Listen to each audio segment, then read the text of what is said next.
any big trades that did happen that may have taken you back a little bit or surprised you, or also some trades that ultimately didn't happen that surprised you, maybe especially with the LA Lakers, who seem to be in a free fall right now?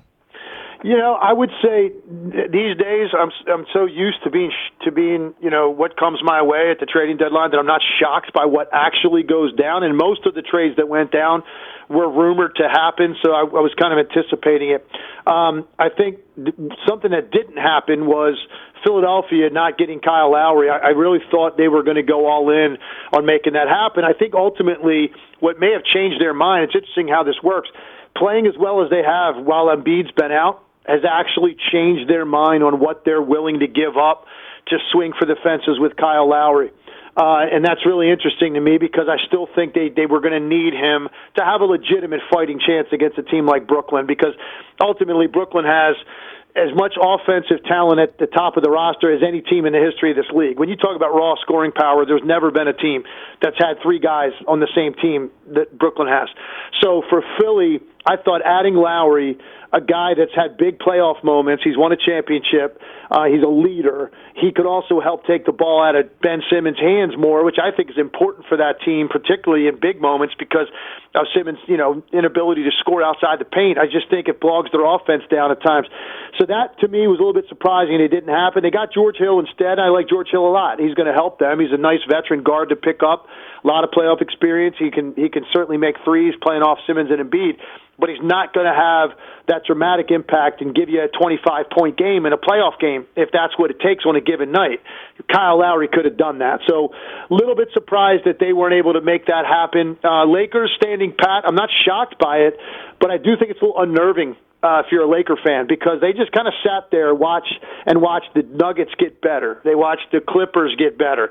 Utah is already a team that's kind of on the radar that they didn't expect to be looking up at in the Western Conference. So they just kind of sat there expecting, hey, we're going to get these two guys back, and when we do, we added two guys in the offseason in Schroeder and Harrell. We're right back where we need to be and defend our title. But I think that Denver and the Clippers just got a lot closer to them.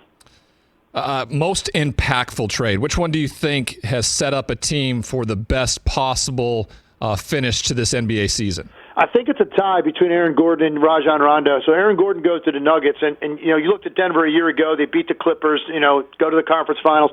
They've got a guy in Jokic who's in the MVP discussion. They've got and a big that dominates the game and controls the game like no other big right now in the league. You got an all-star guard in Jamal Murray, who showed you last year what he's capable of doing in the postseason under pressure.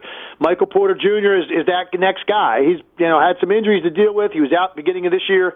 He's every night getting better, and he's very close to just stamping his arrival in this league as a star. So what do? You go out and you add Aaron Gordon. I mean, you talk about adding the perfect fit, a fourth option now offensively, because he's certainly no slouch offensively. He can give you, 16, 18, 20-point games when you need it if one of those other guys is not playing well. But more importantly for me, it's his defensive prowess and his size to be able to guard LeBron and AD and Kawhi Leonard and Paul George. I mean, you just added a legitimate all-league caliber defensive player to your mix that you don't have to run any plays for, so your offense isn't disrupted. That's a big addition. And then Rondo, the Clippers, and I look at the Clippers and say, well, what have they lacked? Even last year, when Kawhi and Paul George their first year together, but even in the years before that, when they had Chris Paul and Blake and all those guys, and they just kept coming up small in the playoffs. Couple things. One, vocal leadership.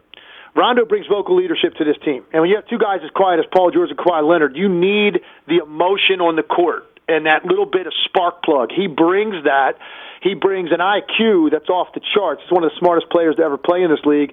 And then, for me, most importantly, look at his playoff resume and go back and find specific moments in time that he has absolutely come up in a huge way on both ends of the floor to get his team through an important moment or a series. And he did it again last year. I don't know if the Lakers win a championship last year without Rajon Rondo.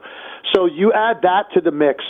The Clippers got substantially better. So I look at those two teams now and in a different way than I did, 24 hours ago. Hey, you watched all the way to the end. Thanks for that. Watch more right here.